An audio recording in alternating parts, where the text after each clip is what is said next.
Hey everyone, welcome back to another episode of the Millionaire Real Estate Agent Podcast. I'm Jason Abrams, and this is the place where we lift the curtain on the world of real estate like never before. Every week, I sit down with visionaries, pirates, and mavericks. We're here to document, demonstrate, and most importantly, demystify their game-changing models and systems. What secrets propel them to the top? And how are they living their dreams? This is about passion, it's about strategy, but above all, it's about real, tangible success. So buckle up and let's dive in. This is the Millionaire Real Estate Agent Podcast.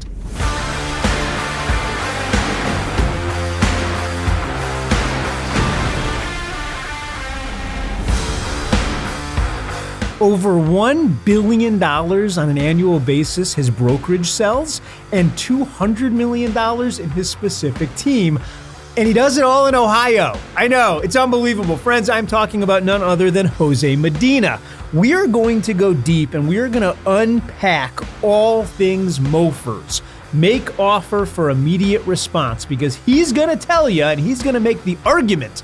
Using MOFIRs is the most powerful way to generate now business opportunities. And here's the good news. I took all the notes. You don't have to write down a thing. All you need to do is go to MREAnotes.com, MREAnotes.com, enter your email address, and on every Thursday we send you out the notes. And trust me, after you learn this system, you're gonna want them. Friends, buckle up. This is Jose Medina.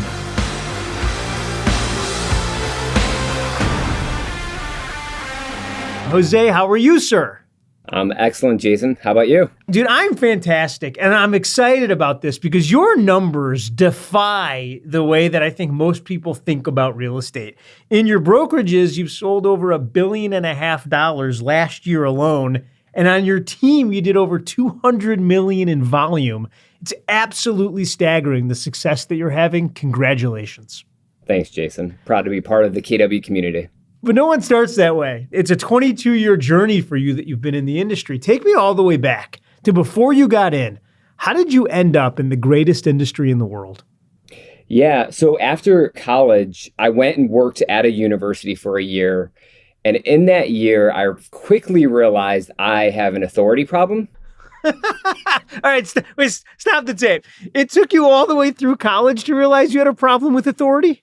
Yeah, I think it did. But my first job I went in there and I worked harder than anybody. I put in the long hours and I was compensated just on a base salary, right? And then and there, I realized I needed to go and do a business that the better of a hunter I was, the harder of a worker I was, the more I was compensated. So I looked at a couple of different ventures and then real estate opened up.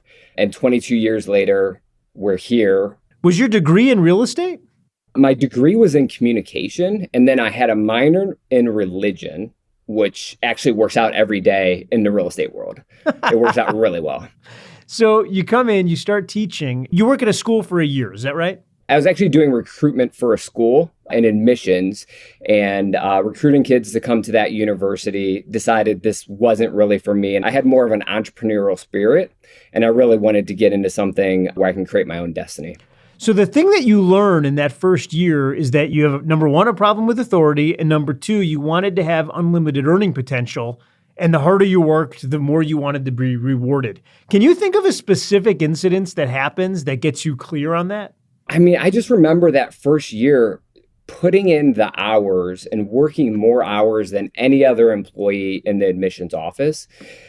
And going home at night and knowing that I was the most recent hire and I was the least paid person. So it really wasn't directed at how well you're doing your job. It was really directed on how long you've been there. And I just knew that that wasn't for me. I was willing to outwork anybody there, and I wanted to be compensated for that. Makes perfect sense. So you come into the real estate industry, and do you have success right out the gate? I mean, it depends on how you define success. So my first year, I did over 30 transactions. And I was at a very small brokerage. I was in an area when we moved to the area that we're in after I got out of higher education. We didn't know a single person. So that first 30-some transactions that I did my first year was simply knocking on doors every day, cold calling in for sale by owners, cold calling expireds, just working my butt off. My first year was literally, I put myself in a conference room because I couldn't afford an office at the brokerage I was at. Put myself in a conference room, and I didn't come out of the conference room until I had an appointment. Like, that was literally all I did every day until I was starting to transact business. And then that continued. And every day I was doing lead generation. By the way, that model that you just described, although not wildly complicated, still would work today and works today for so many people. Jose, why do you think so many agents choose not to make that their life? Meaning they're willing to go a whole day without setting the appointment. So it's kind of funny. One of the people that I started with, the brokerage that I was at was a small brokerage, and they brought in like a class, if you will, of new people. I went the route that I did. There was another lady that was with me that started in that same class. And after about 4 months, she decided to leave. When I asked her where she was going, she said, I got a real full-time job, and she was doing telemarketing. I look up and I'm like, so you're going to go do telemarketing for 8 hours a day, and that's what I'm doing, and that you're just getting a base salary. And you look up, obviously now there's a very big difference, but the difference is the discipline, right? Some people need people to tell them you have to do this or you're not going to get paid. Other people are self-disciplined enough to be able to like put that in place and just do it. Let me tell you a little bit about my transition to KW. So in 2016, I came over to Keller Williams. At that time, I was running an MREA team at another brokerage. I was not with Keller Williams. I was running an MREA team though, meaning every year I would reread MREA and just kind of implement the next step, right? And then 2016, I came over, I stepped into leadership at KW with my first market center. We took that market center from 60 agents to today we're at 275, and then we've added a couple other market centers. At the end of the day though, when you look back at my 22 years, a lot of my success has built on this concept called MOFIRs, right? It's a very small section of the Shift book that doesn't get a lot of publicity, but it's a section that I've grabbed onto, and really like that is a fundamental part of who we are as a real estate team, is offering MOFIRs in our real estate business. Okay, well then let's start with basic. What's a MOFIR? So MOFIR, the way it's defined in Shift is you make an offer for immediate response. So if you have any type of marketing background, in the regular marketing world, it's called a call to action, right? So when you think about it outside of real estate, it's really everywhere. It's everywhere you look. So I think about like when I go into my email, I can't go more than probably 8 hours without an actual like email coming in from J. Crew saying, hey, ends tonight at midnight, 30% off, click here to find out what's for sale, right? Or think about social media. Your algorithm is filled with different call to actions to click here and you get 30% off this. Probably the one that most everyone knows is if you've ever had a retail experience when you go up and you check out and the retail person at the counter says, hey, if you apply for this credit card with our store, you're going to get 25% off, and that's going to save you $47 on this purchase. That is a MOFIR right there that you are experiencing. The key is, how do you put that into your real estate business? What do you do to actually like come up with things that are going to actually make the phone ring and it not just be marketing? So is come to my open house this Sunday, is that a MOFIR? It's definitely not a MOFIR, Jason. Come to my open house, take a picture with the buyer in front of the house.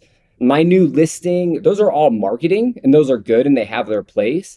But they're definitely not a MOFIR. What you need for a MOFIR is a reason why Jason sees the ad and he wants to reach out to me. There's a consumer benefit to that person for that person to actually reach out to me and find out what's going on. Okay, so we're going to spend the rest of this episode talking about MOFIRs. And again, that stands for Make Offer for Immediate Response. I want to explain this and I want to unpack it. Sit back and relax because yes, I'm going to read to you. I'm going to read you an excerpt from Jay Papasan's 20%er newsletter, which I absolutely love. This is going to set the basis for the rest of the conversation. Here's what he said. He said, MOFIRs are the hyper-focused execution of the two basic principles of lead generation marketing. As explained in the book Shift, quote, The first principle of lead generation is that your message must match your market. This means that what attracted people during a hot market won't have the same stickiness in one that is slowed down. The second principle of lead generation messaging is that your message must make an offer in order to get a response. Friends, that's it. You can make an offer that leads to a direct response or an indirect response. The difference between the two is that the direct offers and provides a path to immediate business. Did you hear that? That's why that works. When you make an offer for immediate response, someone is raising their hand, and that can lead to immediate now business. So if someone was to make an offer, put your address in now to receive a cash offer on your house. The person that's raising their hand represents a now business opportunity. It's somebody who's willing to look at an offer for their house now. Oftentimes, real estate agents make offers for delayed response. This is who I am. I'm fantastic at this. I'm going to do a billboard of me holding a lap dog. And if you ever need a real estate agent, you know where to find me. That's an offer for delayed response. Do you understand the difference? I hope you do, because we're about to drill into it and then provide you specific examples of MOFIRs that work. So I'm always amazed at how few real estate agents make MOFIRs a key part of their business. Because I think everyone should be at home playing with their MOFIR. Because without MOFIRs, the consumer has no real reason to stop what they're doing in life and then contact you. Yeah. I mean, think about this. So if I'm listening to this podcast, I'm driving to an appointment, the question really that's going through their mind is, why should I care about what a MOFIR is? Like, why does this matter? I think there's a couple actually really big reasons when you stop and actually think about it. So when you ask a realtor, hey, why does someone do business with Jason, right? So I was at a market center meeting, a team meeting for the whole market center, and I was presenting on this kind of concept, basically. And I said to all the agents, write down, hey, why do you do business? Why do your clients do business with you? And what's unique to you? Guess what their answer was? Like 95% of the audience said service. How unique is that? Well, I guess everyone's giving service. Right. That's table stakes, right? That's what I need to get to it. So when I think of the consumer and when they think of a realtor, I believe that they look at everyone and they just see a sea of sameness. Everyone does the exact same thing. I can list my house and I'm going to put a for sale sign on in the yard. I'm going to put it in the MLS. And everyone does, Jason does what Jose does, etc. And so a MOFIR actually separates you from everything else, right? I don't know if you've ever read the book by Seth Godin, Purple Cow. It's the purple cow, right? So imagine you're driving down a street, a countryside, and you see a field of cows out there. They're all black and white. There's nothing really special about any of them. And then you come across an actual purple cow. That's remarkable, right? That is different. That is going to catch your eye. Your eye is going to go to that one cow. That's what we're trying to do with a MOFIR, is we're trying to separate ourselves from the sea of sameness that is 1.5 million realtors in the United States. This makes perfect sense to me. You're making the argument for MOFIRs. And are you making the argument for MOFIRs exclusively as a lead generation idea? Or do you put MOFIRs in all different parts of the business that you're already doing?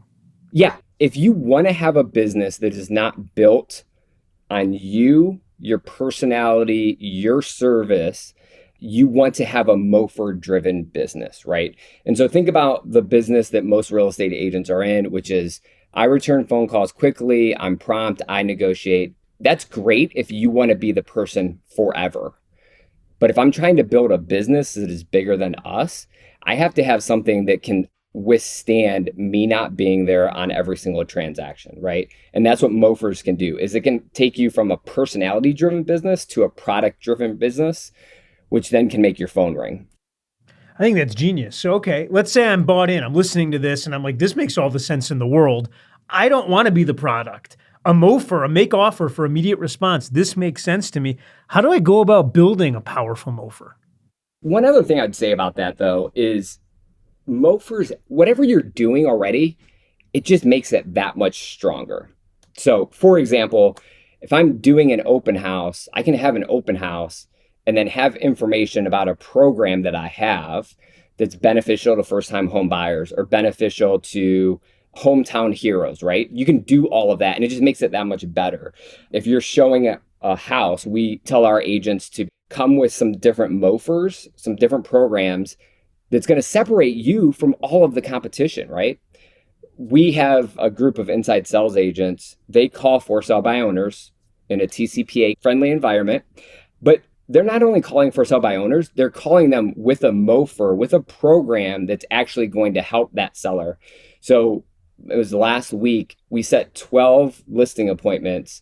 4 of them were directly related to MOFIRs and that catching the seller's ear to actually say, yeah, that's exciting to me. All right, now I got to know, what was the MOFIR y'all were using to set the 12 listing appointments? So we have a cash offer program, right? So if you're a seller out there, we can give you a cash offer on your property. And so that is the thing that gets us in the door.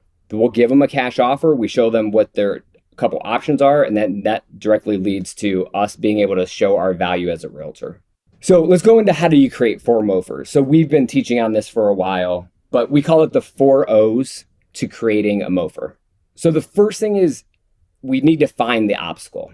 So think about this as a realtor in your day-to-day conversations that you have with buyers, that you have with sellers. What is the thing that is the obstacle for buyers right now? What is the thing that is the obstacle for the sellers? So on our team, we have an obsession with the frontline experience. What are buyers saying? What are sellers saying in the trenches? What would make that buying and selling process easier for them? So for example, a couple months ago, we were running into a bunch of situations where people wanted to buy their next house, but they have this house to sell. Well, I don't want to sell my house until I know my next house, what I'm going to get. I don't want to be homeless, but no one's accepting contingent offers. We all know that dilemma. So one of the MOFIRs that we put into place, this was probably about 6 or 8 months ago now, was our one move, right? So we built this out where we can buy the next house and then sell their house. And it's a MOFIR that kind of bridges that gap, that brings down the hurdle of a buy-sell dilemma. And so because we're obsessed with the front line, we know that that's what a concern was, and it was stopping a lot of buyers and sellers from actually transacting business. So now we can take that, we found the obstacle, now we can originate the solution, right? So the second O is originate the solution. So typically this is where I have to involve people that are much smarter, much more creative. We literally just get out a whiteboard and say, here's the problem. How can we make a solution that is going to help these people at the end of the day, right? It's going to create business and it's going to help these people. And so that process, it may take several different meetings. It's probably going to get more fuzzy before it gets clear because we're trying to bridge this gap, trying to bring down the hurdle. And it takes some time, but that's the solution. So originate the solution.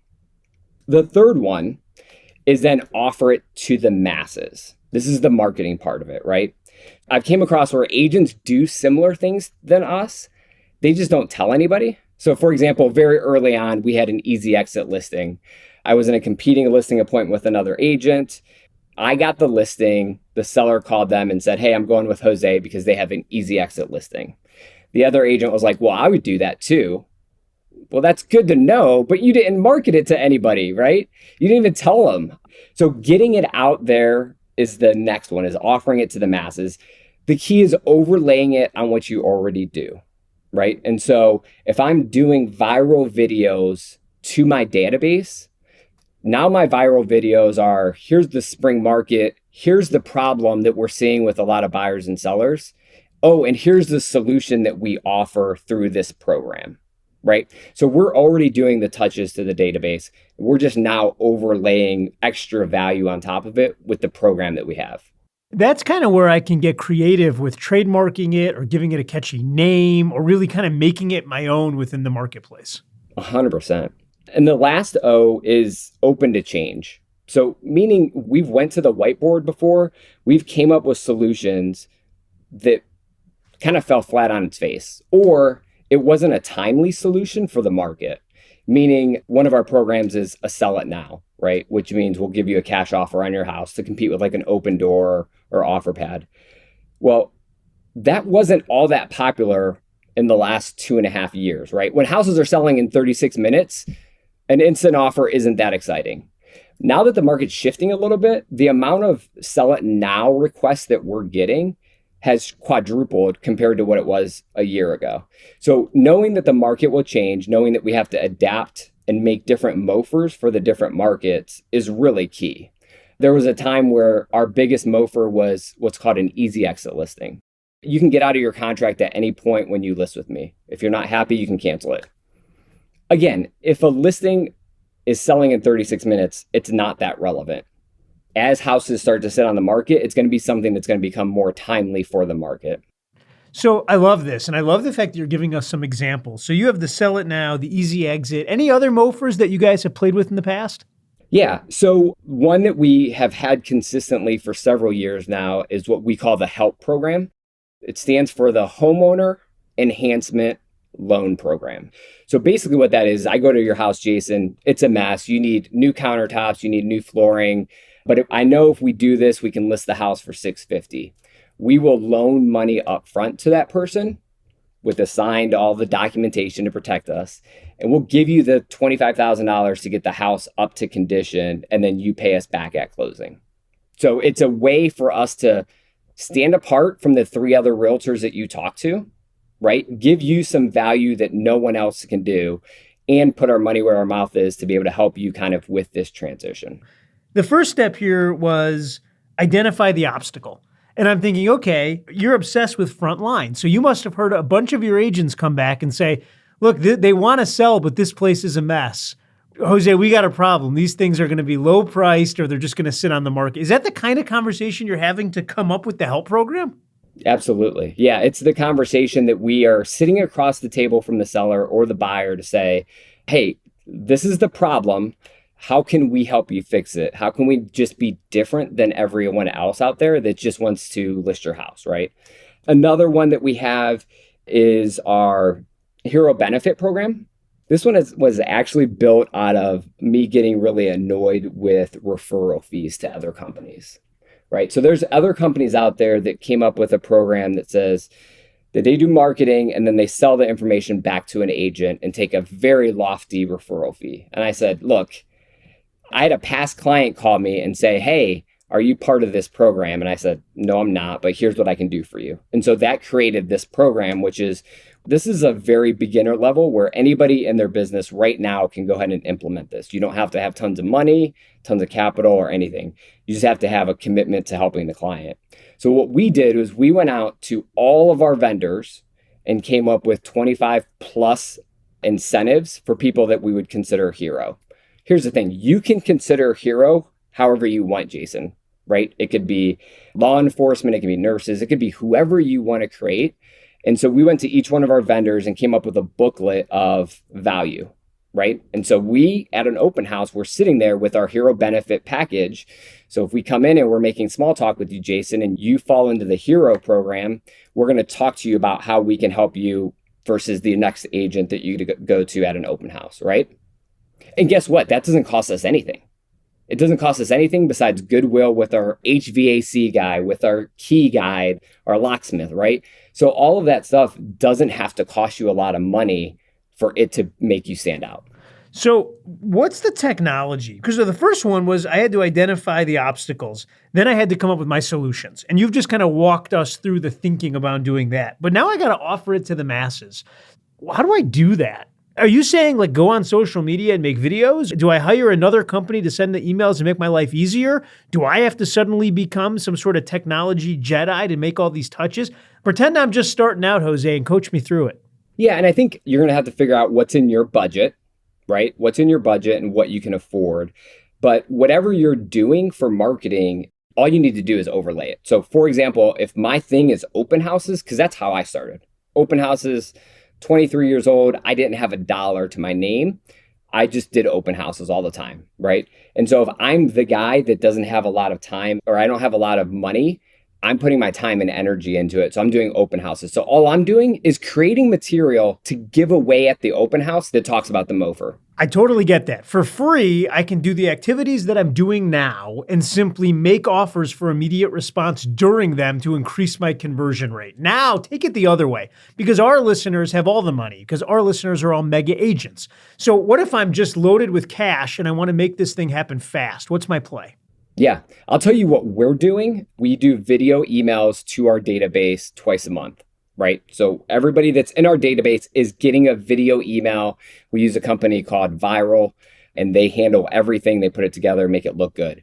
We then also post it on our social media, post it on our YouTube, and it goes out to all of those. So the name of the company, is that Frank over there at Viral Video? Yeah, Frank at Viral. He's a great guy, by the way. Love Frank. So you're sending that out to your database how often? Twice a month. So right off the bat, anybody in our database is getting 24 videos from me every year. And most of them talk about our mofers. And there's a call to action with them. Okay, what else are you doing? Obviously, the social media game is important. Everyone's on that. And we need to be on Instagram, Facebook. And you're going to ask me, like, what do we do? And I'm the wrong guy to answer that. Besides, we do it. And my marketing person's really good at it. Perfect. Get a marketing person. Step 2. No, I'm kidding. But so you're on all of the socials. Anything else that you're saying is the key to getting it out there? We're doing it with for sale by owners. We're doing it with expireds. So not only do we have an inside sales agent department that is calling those, and we're also mailing them information as well. The snail mail still actually works. And so our mailing to for sale by owners and expireds isn't like, hey, just come list with us. They're getting a bunch of those phone calls. They're getting a bunch of those mail already. It's, hey, here's a program that can help you even though you didn't have success as a for sale by owner or as an expired. Are you talking about cash offer? And that one, are you saying, look, you tried to sell it, we'll just make you an offer? Exactly. Cash offer, exactly. That's exactly right. Help program is another big one. Because if they have stuff in their house as an expired that's making them not sell, the green shag carpet, the countertops that are all beat up, all of that stuff helps with the help program. Love it. And then be open to change. You're always playing red light, green light. If it's working, I'm going green. If it's not, I'm stopping my spend and reassessing. Is that right? That is correct. Open to change because the market changes. And as the market changes, different needs, different hurdles, different barriers are going to be for your buyer and for your seller. So being open to adjust throughout the process is really key. You can't just do one mofer and then set it and forget it, and that's your only calling card. Okay, so if I'm jumping into this thing, tell me what's going to go wrong. Because you just gave me the 4 key things to getting it right. Give me the 1 or 2 or 3 things that I'm going to run up against that I'm going to screw up that you can save me the pain. Ooh, that is a great question. The biggest hurdle that I've seen, because I've taught agents at my market center this is kind of our thing. The biggest problem is people don't actually do it. What do you mean by that? I've sat down with people and said, here's how you create a hero benefit program. It's going to take you 2 weeks of this, this, and this. And it's the lack of starting is the problem. Put simply, though, Jose, if I'm starting a hero benefit program, I'm just going to guess, but I'm going to make a list of every single vendor that I have. I'm going to call them and ask them what they can offer our people as some sort of a benefit of doing business with us. I'm then going to make it look incredible. And finally, I'm going to choose which group I want to offer it to, and I'm going to follow all laws to make sure that it's equal opportunity. And then I'm going to go market the heck out of it. Is that it? Yeah, to me, it seems like an afternoon, right? Like just an afternoon. Get on the phone, call your vendors. They're happy to take your phone call. And you're just asking for a favor. Can I get a 20% discount on my furnace being serviced? That's it. And then you're putting it together into marketing, and then you're sending it out to the masses. Got it. So you're telling me this is easy, this is worth doing, but most people just won't do it. Most people just won't do it, right? So just get started. It doesn't have to be perfect, right? Just get it going. I think it's a no-brainer, Jose. Let me ask you this off the top of your head. 200 million in volume. That's like 800 closings in your marketplace. How many of those leads are coming in based off of a MOFIR offer? Yeah, so that's a great question. So I think there's 2 parts to that question. One is how many actually use the MOFIR, use the actual program, and then how many leads are you actually generating off of that, right? Because those are 2 very different things. Actually, these are our numbers. For every 10 people that want a sell it now, 1 of them actually does the program. It's the other 9 that is turned into regular listing appointments. That's the genius. I was so hoping you were going to go there because I know this. I know you have people that are bombing down the freeway right now and they got the top down and the radio up and they're saying, well, not enough of my people are going to actually take the cash offer. That's immaterial. Does not matter. We're happy with that. We're happy if they do. We're happy if they don't. We want the other 9 out of the 10 to have a good experience with our team. Doesn't matter how they came on, right? Doesn't matter that I went on the J. Crew email that I just got, clicked on the link, and I didn't buy anything in the clearance section that they were advertising. I went to their website. I bought something, right? That's the key to all of this.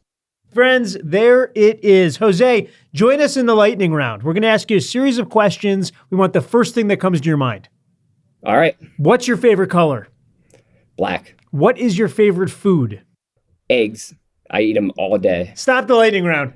Friends, we're breaking. No one's ever said eggs. Really? Do you have a favorite type of egg? I mean, I just make a mean omelet every morning, and that's my breakfast. Egg whites, or are you using yolks also? I use a little bit of yolks, but mostly egg whites. You're talking 6 grams of protein per egg, friends. This is Power Eating by Jose Medina. I love it. Back into the round. Jose, favorite movie? Can I say the Rocky series? Minus Rocky 5? Absolutely, although everyone knows that him against the Russian was literally the greatest of all the Rocky movies. Would you agree? I don't know. Rocky 2's up there. It's Rocky 4, then Rocky 2. They're like close to each other. We can all agree Rocky 5 has to be put to the side. After Dolph Lundgren, there should be no more. Is there a book that everybody out there should be reading? I'm a big fan of How to Win Friends and Influence People. The title I don't love, but the concept is how to have influence, how to have deep and meaningful relationships. And if you want that in your life, that book is about as good as it gets. I love that. Is there a podcast you like to listen to? Do you have a voice in your head? I mean, besides anything with Jason Abrams? Of course, we're putting that aside. Of course, outside of Jason Abrams, probably the most influential leadership podcast is Andy Stanley's Leadership Podcast. I think he's the leadership guru, a speaking guru, a communicator. Everything he puts out, I listen to. Favorite vacation place? Anywhere with my wife. That was it. I'm rounding it out with that, friends. You heard it here first. Jose, thank you for everything you're doing for real estate agents across the country and everything that you're doing to help so many customers have an amazing experience. The industry, sir, is great. Thank you.